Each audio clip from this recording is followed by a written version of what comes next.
Everyone, welcome again sa Home Time DIY Workshop Electrical System Upgrade.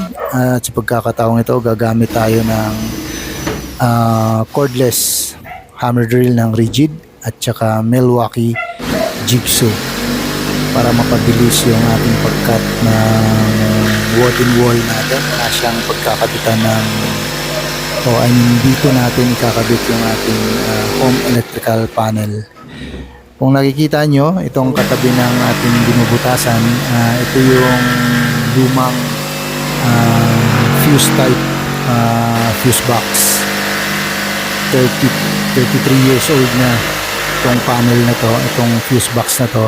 So, it's really about time to replace.